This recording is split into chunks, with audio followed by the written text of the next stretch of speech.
우리를 대표해서 기도 인도하겠습니다. 하나님, 이 시간 우리와 함께 하시며 명절을 맞이하여 이 자리에 모인 성도들을 기쁨과 은혜 가운데 인도해 주시는 섬세한 하나님의 사랑에 감사드립니다. 아멘.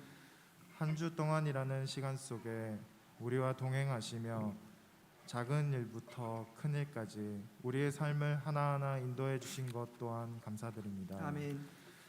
바쁘고 치열한 세상 가운데서 주님 앞에 참된 예배자로 살아가길 원하지만 우리의 주관대로 우리의 마음이 먼저 앞서는 말로만 동행하는 우리의 연약한 믿음을 고백하오니 부족한 우리의 모습들을 주님의 사랑으로 용서하여 주세요. 아멘. 이 시간 예배를 사모하는 모든 성도들이 하나님의 뜻에 따라 행하며 하나님의 뜻에 따라 행동하는 성도들이 되기를 기도합니다. 아멘. 어려운 사람들이 많은 시기에 서로를 사랑하며 서로를 도와주며 내 이웃을 사랑하라는 주님의 말씀처럼 서로를 통해 주님의 기쁨을 나눌 수 있는 교회가 되도록 인도하여 주세요. 아멘. 말씀을 전하시는 담임 목사님, 우리의 마음에 새겨지는 말씀을 전하게 하시며 전하시는 말씀을 통하여서 우리의 삶이 하나님과 더욱 형통하며 온전해지는 은혜의 시간이 되도록 인도하여 주세요. 아멘. 우리가 드리는 예배가 주님을 위한 예배가 되게 하여 주시고 목소리와 마음으로 함께 부르는 찬양과 경배가 주님을 기쁘시게 하는 귀한 시간이 되게 하여 주세요. 아멘. 어려움과 힘든 가운데 속에서도 언제나 밝은 빛과 주님의 사랑을 보여주시고 항상 은혜 가운데 인도해 주시는 우리 주 예수 그리스도의 이름으로 기도드립니다. 아멘. 아멘.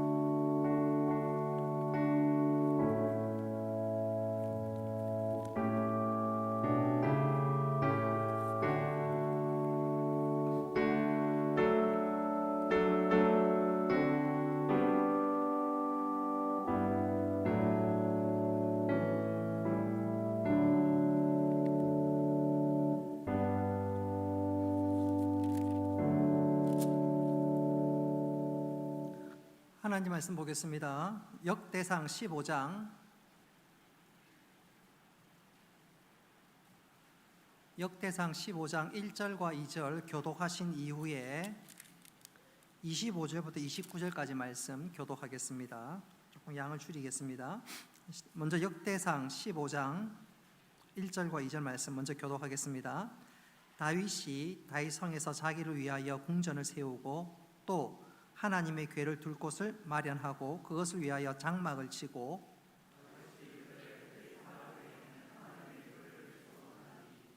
여호와께서 그를 택하사 여호와의 궤를 메고 영원히 그를 섬기게 하셨습니다 하고 역대상 15장 25절부터 교독합니다. 이에 다윗과 이스라엘 장로들과 천부장들이 가서 여호와의 언약궤를 즐거이 메고 오벳 에돔의 집에서 올라왔는데 하나님이 여호와의 언약궤를 맨 레위 사람을 도우셨으므로 우리가 수송아지 7마리와 순양 7마리로 제사를 드렸더라. 다윗과 및 궤를 맨 레위 사람과 노래하는 자와 그의 우두머리 그나냐와 모든 노래하는 자도 다 세마포 겉옷을 입었으며 다윗은 또 배 에봇을 입었고 이스라엘 무리는 크게 부르며 물나팔과 나팔을 불며 재금을 치며 비파와 수금을 힘있게 하며 여호와의 언약궤를 메어 올렸더라. 29절을 같이 읽겠습니다. 여호와의 언약궤가 다윗성으로 들어올 때에 사울의 딸 미갈이 창으로 내려다보다가 다윗 왕이 춤추며 뛰노는 것을 보고 그 마음에 업신 여겼더라. 아멘.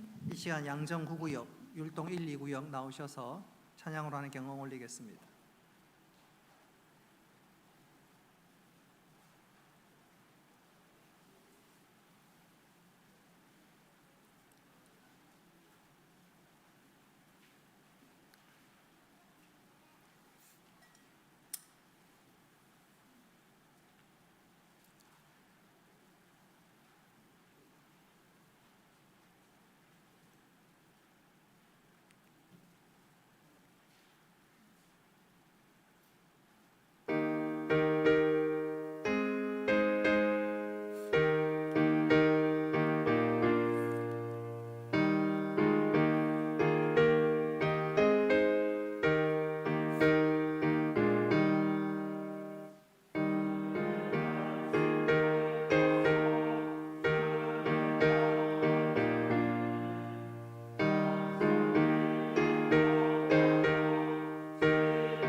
찬송가 204장입니다.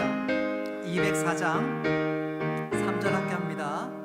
세상 모든 사람들 집을 짓는 자리 반석 위가 아니면 모래 위에 짓네 우리 모두 오셔서 지은 상을 줄게 세운 온도 따라서 영영영 잘 짓고 잘 지세 우리 집 잘 지세 반석 반석 위에라 우리 집 잘 지세. 아멘.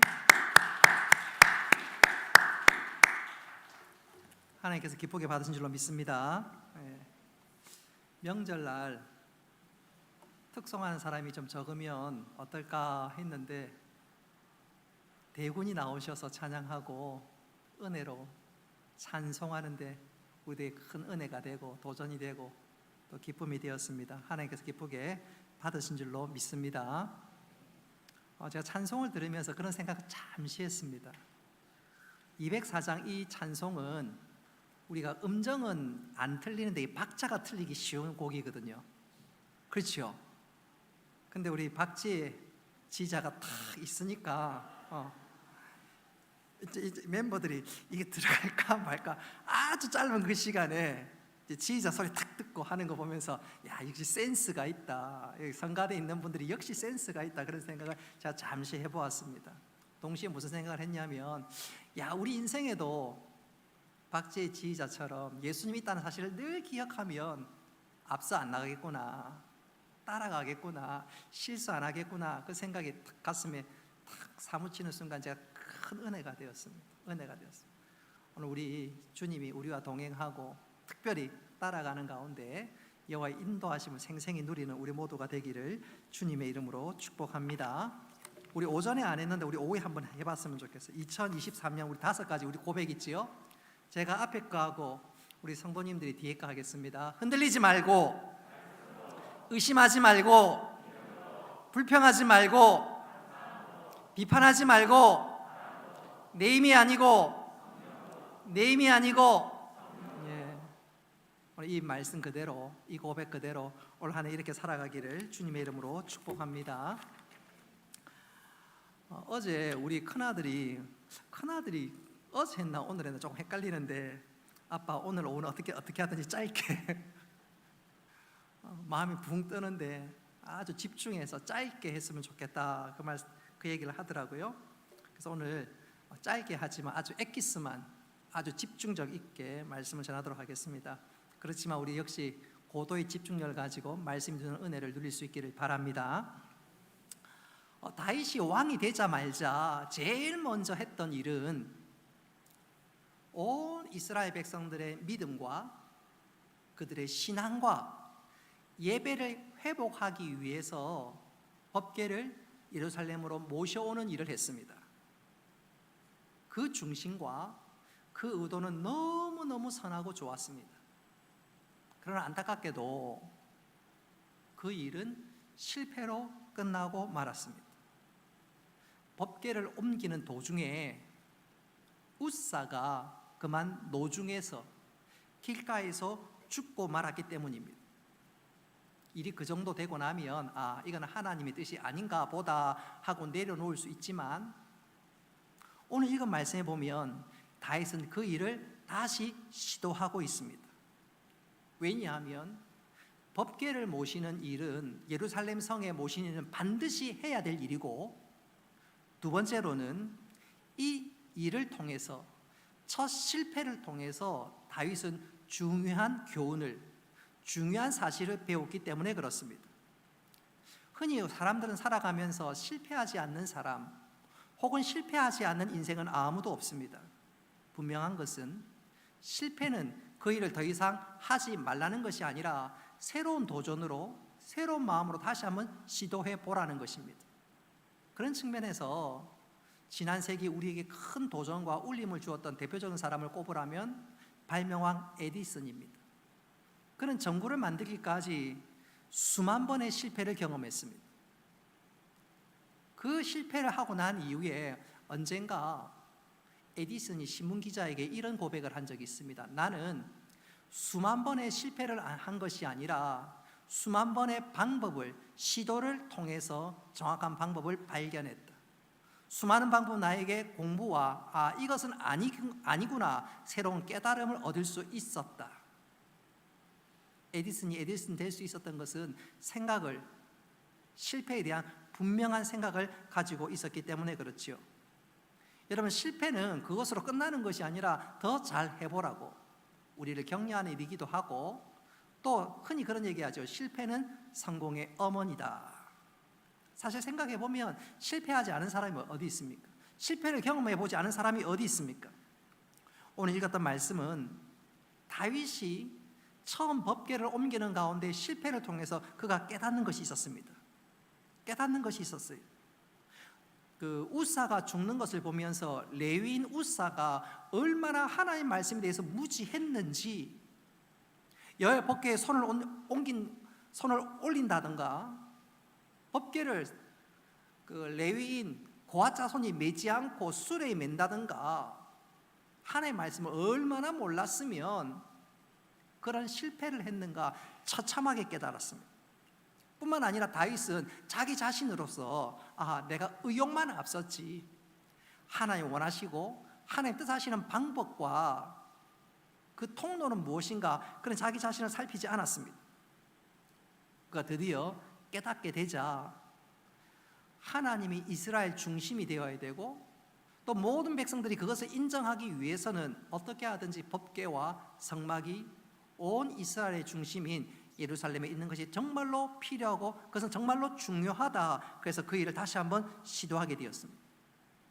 그러던 가운데 다윗의 귀에 소문이 들려왔습니다. 우사가 그 여호와의 법궤를 메다가 죽는 사건이 벌어지고 나자 사람들이 겁이 나서 법궤를 옮기지 못하고 이 하나님의 법궤를 오벳 에돔의 집에 잠시 머물게 하는데, 약 석 달을 머무는 동안 하나님께서 이 오벳 에돔의 집에 엄청난 복을 주는 거예요. 여러 가지 구정과 자료에 의하면 그 당시에 오벳 에돔이 별로 넉넉한 집안이 아니었는데 그 석 달 동안 그 마을에서 최고의 갑부가 되었다. 그러니까 주위에 하나님께서 오벳 에돔의 집에 함께하니까 엄청난 은혜를 베푸신 것이 입에서 입으로 소문이 나고 그 얘기가 다윗 귀까지 들려왔습니다. 다윗은 확신했지요. 하나님의 법궤를 모시는 것, 그 의도는 결코 악하거나 나쁜 것이 아니구나. 그러면서 깨닫는 것이, 지난날 우리가 하나님이 정하신 방법대로 하지 않았고 정말로 무지했는데, 이제는 우리가 하나님 원하시는 방법대로 그 일들을 행하자, 하나님의 하나님 되심을 인정하자. 그러면서 법궤를 예루살렘 성으로 모셔옵니다. 다윗은 이때 또 한 가지 깨닫게 된 중요한 사실은 무엇이냐면, 자기는 의욕만 앞섰지, 하나님의 법궤를 모시고 있는 의욕만 앞섰지 법궤를 안치해야 될 장소를 준비하지 않았습니다. 중요한 얘기는 아니지만 한 몇 년 전만 하더라도 한 10여 년 됐나요? 지리산에 반달곰이 살 수 있도록 반달곰을 지리산에 풀자, 그런 얘기가 있었지요. 시도는 좋습니다. 그러나 반달곰을 지리산에 푸는 것 이전에 그곳에서 과연 반달곰이 살 수 있는 서식 환경이 되느냐, 그것을 확인하는 것이 더 우선시 돼야 되지 않습니까? 마찬가지입니다. 오늘 다윗도 법궤를 모셔 오려고만 했지 법궤를 어디에 안치해야 될 그것은 별로 생각지 않았습니다. 그러다가 그가 깨닫습니다. 내가 의욕만 앞섰지 제대로 준비하지 않았구나. 그래서 오늘 1절 보십시오. 다윗이 어떤 행동을 하는지. 우리 1절 말씀 같이 한번 읽어보겠습니다. 시작. 또 하나님의 궤를 둘 것을 마련하고 그것을 위하여 장막을 치고. 다윗은 지난 실패를 통해서 자신의 잘못이, 또 자신의 실수가 무엇인지 알게 되었습니다. 자신의 문제를 파악했을 뿐만 아니라 또 왕으로서 법궤를 메어오는 과정에 레위인 그것도 고핫 자손이 어깨에 메고 와야 되는데 그것 제대로 못한 것 알고 그건 역시 고치게 됩니다.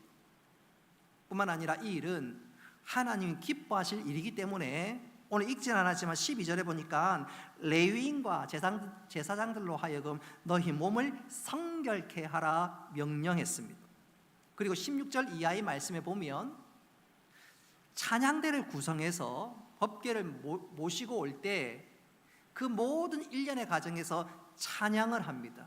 왜냐? 법궤를 모시오는 이 일은 단순한 일이 아니라 그 일은 일종의 예배라고 생각했기 때문에 찬양하며 기뻐했던 것입니다. 자, 다윗이 이걸 깨닫고 드디어 오벳 에돔의 집에 갔습니다. 그리고 이어 본격적인 이송 작업이 시작됩니다. 우리 15절 말씀 같이 한번 읽어보도록 하겠습니다. 시작. 제가 여호와의 말씀을 따라 명령한 대로 레위 자손이 제 하나님의 궤를 깨어 어깨에 매니라. 다윗이 깨달은 그대로 하나님이 원하시는 방법대로 여호와의 궤를 매기 시작했습니다. 그것도 고핫 자손이 메었습니다. 뿐만 아니라 이런 일련의 과정 속에서 다윗은 이 모든 것을 허락하신 하나님, 그리고 이 일들을 하게 하시고 인도하신 하나님 앞에 감사의 제사를 드리는데 25절과 26절 말씀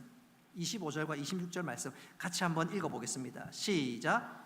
이에 다윗과 이스라엘 장로들과 천부장들이 가서 여호와의 언약궤를 즐거이 메고 오벳에돔의 집에서 올라왔는데 하나님이 여호와의 언약궤를 맨 레위 사람을 도우셨으므로 우리가 수송아지 7마리와 순양 7마리로 제사를 드렸더라. 아멘. 26절에 보니까 하나님이 레위 사람을 도우셨으므로 하나님께서 기쁘게 받으셨다는 것입니다. 예배로 인정하셨다는 것입니다. 그러자 오늘 다윗과 온 무리들이 숫송아지, 순양 각각 7마리로 제사를 드립니다. 그것뿐만 아니라 27절과 28절 말씀에 읽어보면 하나님을 찬양하기 시작했습니다. 우리 27절과 28절 말씀 같이 한번 읽어보겠습니다. 시작. 다윗과 및 궤를 맨 레위 사람과 노래하는 자와 그의 우두머리 가나나와 모든 노래하는 자도 다 세마포 겉옷을 입었으며 다윗은 또 배에 옷을 입었고 이스라엘 무리는 크게 부르며 훌라팔과 나팔을 불며 재금을 치며 비파와 수금을 힘있게 타며 여호와의 언약궤를 메어 올렸더라. 보십시오. 하나님의 언약궤를 메고 올릴 때 온 이스라엘 백성들이 환호하고 뿔나팔과 나팔을 불고 검은고와 수금을 타면서 법궤를 옮겼습니다. 특별히 다윗은 얼마나 이 일들이 기뻤는지 그는 덩실덩실 춤을 추었습니다. 그러나 안타깝게도 다윗의 아내인 미갈은 이것을 업신여겼습니다. 별로 기뻐하지 않았습니다. 창문 너머로 보면서 별로 기뻐하지 못했습니다. 이유인즉슨 미갈은 다윗을 이해하지 못했습니다. 다윗이 하나님을 얼마나 사랑하는지, 그리고 하나님의 법궤를 모셔오는 것이 얼마나 복된 일인지 그 다윗의 마음과 그 다윗의 중심을 도무지 이해하지 못하고 다윗의 겉모습만 보고 바지가 흘러내리는 겉모습만 보고 그냥 비웃고 깔보았습니다. 아니, 업신여겼습니다. 사실 미갈이 좋아하는 다윗의 모습은 이런 모습이 아니라 전쟁에서 승리하고 돌아오는 개선 장군 다윗을 좋아합니다. 왕복을 느려 입고 온 백성들을 향해서 손을 흔드는 그런 모습을 좋아합니다. 하나님 앞에 예배하며 하나님을 찬양하는, 정말로 하나님을 사모하는 이 다윗을 별로 좋아하지 않았습니다. 마치 그의 아버지 사울 왕을 빼다 박았습니다. 사람들에게 어떻게 보이냐, 그게 중요했지 하나님을 사랑하는 다윗, 거기엔 별 관심이 없었습니다. 바로 그 순간 하나님은 이 미갈을 보고 계셨습니다. 미갈의 중심을 보고 계셨습니다. 그래서 하나님께서 이런 미갈에게 복을 주지 않는데 사무엘하 6장 23절에 보면 하나님께서 미갈을 어떻게 대우하셨는지 나옵니다. 우리 같이 한번 읽어보겠습니다. 사무엘하 6장 23절입니다. 시작. 그러므로 사울의 딸 미갈이 죽는 날까지 자식이 없으니라. 아멘. 이 말은 한마디로 얘기하자면 그 다윗의 아내 미갈이 쓸쓸하게 생을 마감했다는 말입니다. 그런 측면에서 이 시간 우리 자신을 한번 좀 돌아봤으면 좋겠어요. 혹시 나는 이 미갈과 같은 모습이 있는 것은 아닌가? 사람들에게 어떻게 보여지는가? 거기에 관심이 많은가? 아니면 다윗처럼 정말로 하나님을 사랑하고 하나님 향해서 열심을 내고 하나님 뜻대로 살아가려고 하는가? 나의 시선이 하나님인가? 아니면 사람인가? 분명한 것은 우리 모두 하나님을 사랑하는 다윗과 같은 믿음의 사람이 되어야 될 줄로 믿습니다. 한 걸음 더 나아가 그런 은혜를 자자손손 흘려보낼 수 있기를 바랍니다. 오늘 최민환 집사님 기도 참 잘하셨는데 우리 오늘 서준이 여기 앞에서 꼬물랑꼬물랑 그랬죠. 얼마나 이쁜지 몰라요. 어릴 때부터 애가 자라면서 어떤 모습 보겠어요? 명절날 이것도 좋지만 하나님 앞에 예배하는 게 더 우선이다. 그거 머리에 가슴에 새겨지지 않겠습니까? 저는 우리 교회 온 성도들이 나도 믿음 생활 잘하는 것도 중요하지만 자자손손 내 뒷모습을 보고 아이들이 믿음 가운데 훌륭하게 자랄 수 있기를 주님의 이름으로 축복합니다. 저는 이것을 이렇게 표현하면서 설교를 마무리할까 싶어요. 인천의 선두교회 조석연 목사님, 이분은 이제 원로 목사님이 되셨습니다. 이분이 오래전에 강원도 태백에 있는 모든 교회들이 모여서 부흥회를 인도했어요. 모인 그 자리에서 부흥회를 인도했습니다. 낮 집회가 마치고 식사를 하는데 갑자기 어느 목사님께서 목사님 우리 집 가보를 보여드리겠습니다 하면서 가보를 보여주는데 그 가보가 알고 보니까 낡은 성경책이에요. 목사님이 생각하기에 믿는 사람들에게 있어서 성경은 지극히 당연한 건데 이게 무슨 가보가 되겠느냐. 근데 거긴 사연이 있었습니다. 이 목사님의 아버지가 장로님이신데 6.25 때 공산군의 침략, 괴뢰군이라 해야 맞는지 모르겠는데 괴뢰군이든 공산군이든 어쨌든 북한군이 쳐들어 내려오자 급하게 피난을 갔습니다. 근데 얼마 가지 못하고 그만 붙들리고 말았어요. 아버지 장모님은 꼼짝없이 이 공산군에게 인민군에게 사로잡혀서 즉결 처분으로 죽게 생겼습니다. 그런데 사람들이 일렬로 쭉 줄을 섰는데 유난히 장로님 배가 볼록한 거예요. 저 부르주아인가? 진짜 잘 먹고 잘 살아서 저 배가 불룩한가? 그래서 배가 불룩해서 그 도대체 뭐냐? 그랬더니 배에서 그리고 옷을 탁 열어보니까 거기서 성경책이 나온 거예요. 성경책. 무슨 말이냐면 장로님께서 피난을 가면서 도망가면서 집에 있는 그 어떤 물건도 챙기지 않고 제일 중요한 거 성경책을 챙기고 도망온 거예요. 피난 간 거예요. 그 장로님의 중심이 어떤지 충분히 미루어 짐작할 수 있겠지요. 그러니까 이 인민군 입장에서는 안 그래도 직결 처분해야 될 사람들한테 이 사람은 인민군 보기에는 진짜 독종 중에 독종이고 제일 먼저 손보아야 될 사람입니다. 바로 그때였어요. 인민군 장교가 하나 불쑥 나오더니 이런 사람은 내가 가만히 둘 수 없다. 날 따라와 하고 숲속으로 데려가는 거예요. 이제 그야말로 꼼짝없이 죽게 생겼습니다. 이런 자식은 내가 죽이겠다면서 인민군 장교가 살기 등등한 표정을 지이고 목을 멱살을 잡고 끌고 가버렸어요. 근데 이 산속에서 인민군 장교가 그 장로님에게 이렇게 얘기하는 거예요. 장로님, 나는 목사님 아들입니다. 나는 목사님 아들입니다. 그 다음 무슨 말을 했는지 충분히 상상이 되겠지요. 빨리 도망가시라고. 빨리 도망가시라. 이쪽 지역은 내가 책임질 테니까 빨리 도망가라. 그리고 땅땅 총소리가 나고. 그리고 그 장로님은 그 길로 생명을 구할 수가 있었습니다. 장로님이 성경책 하나 붙들었는데 그 성경책이 자기를 살려준 거죠. 만약 성경책 없이 붙들렸다면 그런 에피소드도 없고 그 자리에서 아마 죽었을 건데 말씀이 하나님이 나를 살려줬다면서 그 성경책을 목숨처럼 아니 자신의 갑오로 귀하게 여겼습니다.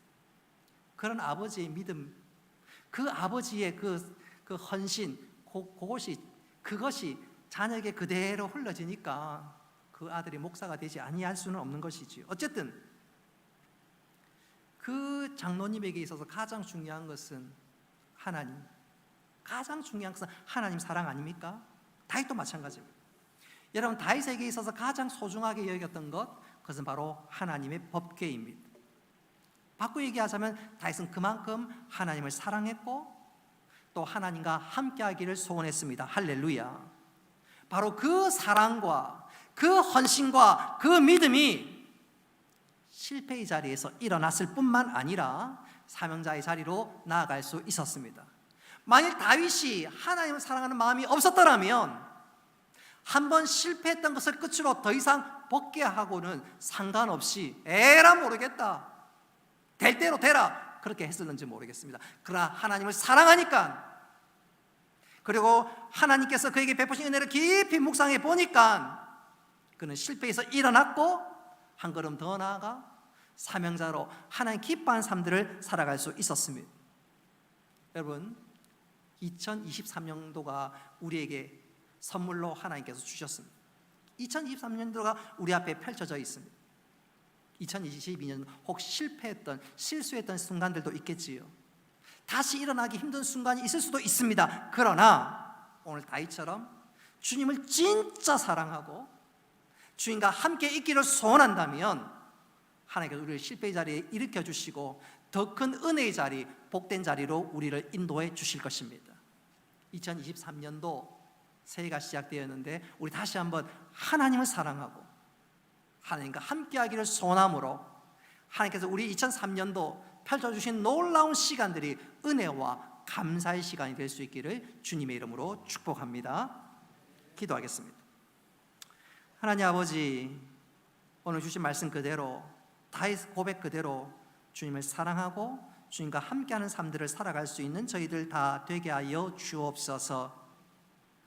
이 고백과 이 다짐이 순간의 감정이 아니라 우리의 결단이 되게 하시고 2023년도 그렇게 살아가는 가운데 여호와 이레의 하나님을 경험하게 하시고 여호와 이레의 하나님을 찬양하고 높일 뿐만 아니라 우리에게 주신 놀라운 은혜를 나누는 축복의 통로로 살아가는 저희들 다 되게 하여 주옵소서.